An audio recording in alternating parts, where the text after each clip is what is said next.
What happened to this fixture? Liverpool versus Chelsea used to be one of the most anticipated fixtures in the Premier League. We used to have stars coming in for both Liverpool and Chelsea scoring magnificent goals. We used to have end-to-end games. We used to have thrillers. And now we have this. Poor touches, no confidence, no conviction, and just poor finishing all around. Whether you want to believe it or not, this was a battle between 8th place Liverpool and 11th place Chelsea. I mean, come the start of the season, who would have thought, who would have predicted that both teams would be in the position that they are now? Chelsea, this whole season have just been riddled with controversy, firing 2 managers in the same season. I mean, that is abysmal in its own right. And Liverpool and Jurgen Klopp, his unwillingness to change his system, knowing that he's lost key parts, Sadio Mane, he's lost key parts of the system. And players are aging. Players don't have the legs to keep up the high-intensity profile that Klopp wants his Liverpool side to have. So we're seeing that, and this game proved it. This game proved that both teams are just lost. They're both weak in so many areas. The problem is, wherever Chelsea was weak in, Liverpool couldn't exploit it because they were also weak in something else, and vice versa. It was just a game where both teams canceled each other out with how bad they are. Now, before I get into more analysis, I'm going to show you guys some specific moments that I picked up from this game that kind of proved why both teams are just seriously in the position they are right now, just struggling. The overall mood of this game was shite.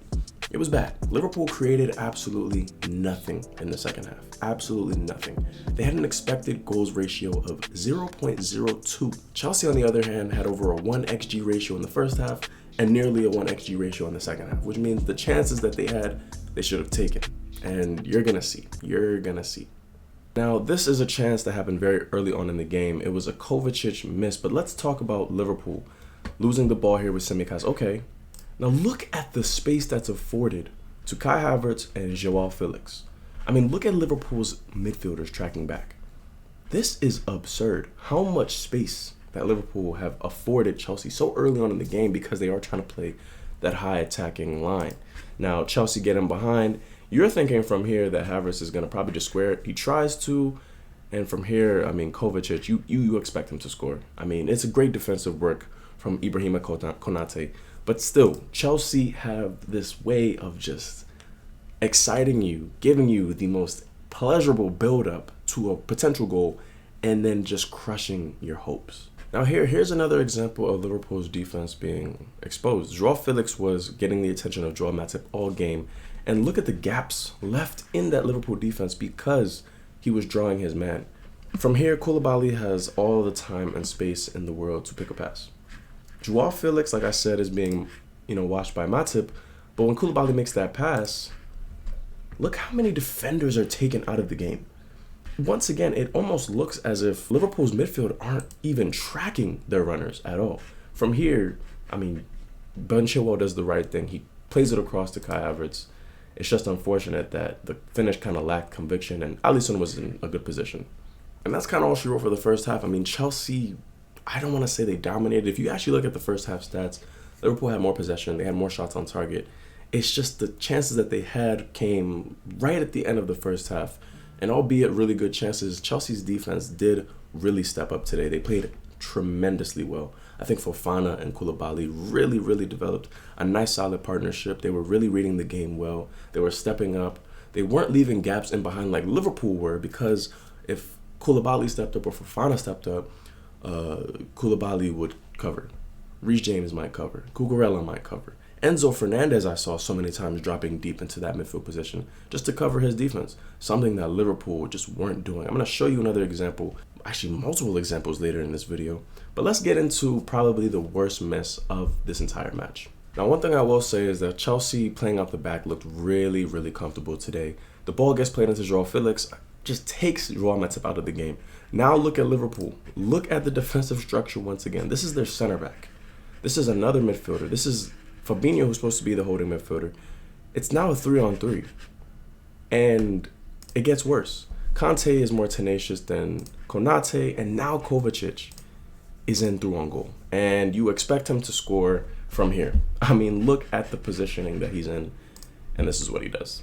I mean, that's just bad. But if we go back and take another look at it, Joao Felix does well to play the ball into Havertz. Now, Fabinho is ball watching. He doesn't realize that Kovacic is right on his shoulder. He doesn't realize that if somehow a ball gets played through, Kovacic is going to be wide in through on goal. And that's exactly what happens. Look at Fabinho's reaction here. He's like, oh, there was a man behind me? He's very, very, very lucky that Chelsea didn't capitalize. Liverpool on a whole today, we're extremely lucky that Chelsea's finishing was just so bad and so just, it lacked conviction. It lacked any type of ferocity. It lacked any type of intent. Kepa plays the ball out to Koulibaly, and look how easy it is for Chelsea in 1, 2, 3 passes to just get themselves up the pitch, and the gaps left in behind. Now, if that was someone pacey or not really Chilwell, for example, that might have caused Liverpool problems. And you're going to see, I'm going to give you another example right now. Look how easy it is for Chelsea to get themselves into an attacking position. Now, Cucurella has the ball here. Like I said, Joao Felix was being marked by Joao Matip all game. So he was stepping up out of position to try and stop Joao Felix from getting the ball to feet and turning and looking for options. What does that do? It creates the opportunity for Mudryk, a pacey winger, to get in behind and win his team a corner. Now, I could go on and show you numerous examples of how Liverpool's defense just let them down consistently in this game. Now, instead of doing that, let's just talk about Liverpool's attacking threat. I think this play kind of just summarizes exactly what I'm talking about. From here, Liverpool don't look that threatening. There aren't a lot of attacking threats in numbers going forward, but some quick passing, they get themselves into a good position. Now here, who would you want in this position? On the wing and so much space with players making runs into the box, would you want Jordan Henderson or would you want Trent Alexander-Arnold? The answer is Trent Alexander-Arnold. I'm really confused as to why Liverpool left him on the bench this game. I think it's because Klopp just doesn't want to change his system. I get playing Joe Gomez in the right back position to give more defensive stability, but Trent is arguably your best player going forward, distribution-wise, passing range-wise. I think he is probably your best bet in order to create opportunities for you going forward. And this play proves it. I mean, Jordan Henderson in all this space, that's the cross he puts in. That's the cross he puts in. I mean, that's not good enough. From this position, I know Liverpool don't have players in good positions in the box. That's another thing that they probably needed to work on. It kind of just seemed like Liverpool players didn't have the legs to get themselves into good attacking positions. But from here, you would expect at least a better delivery than this. It's just poor. It's poor from Liverpool. It's poor all around. And from here, the move just breaks down.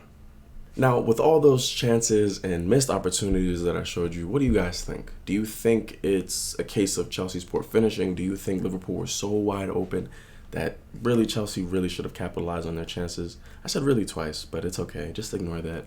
Or do you guys think it's just a mixture of both? That's what I think. I think both teams in their own right are just so poor at, well, for Chelsea, it's finishing, and Liverpool, it's the defensive stability. It's really all over the place. I can see why teams kind of have it easier against Liverpool this season because there's no intensity there. There's no real drive. And Klopp is still trying to get the same system, the same principles out of a team that's getting older and a team that's getting tired. Not to mention the World Cup was plopped right in the middle of the Premier League season. I think there are things that both teams need to change. For Chelsea, I don't think a manager is going to fix the fact that they can't finish. I think the players that you have are going to be able to change that. They're looking for signings constantly. I think they need to look within. They need to look within. I think Fofana has an opportunity to become a good player for Chelsea if they develop him, if they actually use him and not put Kai Havertz, who's not a striker, up top. Other than that, best players on the pitch, I mean, right here I wrote down Cucurella. I thought he had a pretty solid game. I think his attacking prowess is way better than his defensive. I don't know why he plays left center back. Obviously, the coaches see something in him that other people don't. I personally don't see why they would play him at left center back when they have Badiashile. I believe I'm pronouncing that right. Badiashile and Chalobah at center back. But I think attacking-wise, he played some excellent balls in behind that really exploited Liverpool's defense. Fofana and Koulibaly, I mentioned earlier, were really, really solid this game. Joao Felix is so nifty, so crafty, he's so clever, and he takes players out of the game. He took Joel Matip out of the game numerous amount of times in this one. For Liverpool, the only good performers I have are Konate and Alisson. I mean, Alisson saved Liverpool a lot.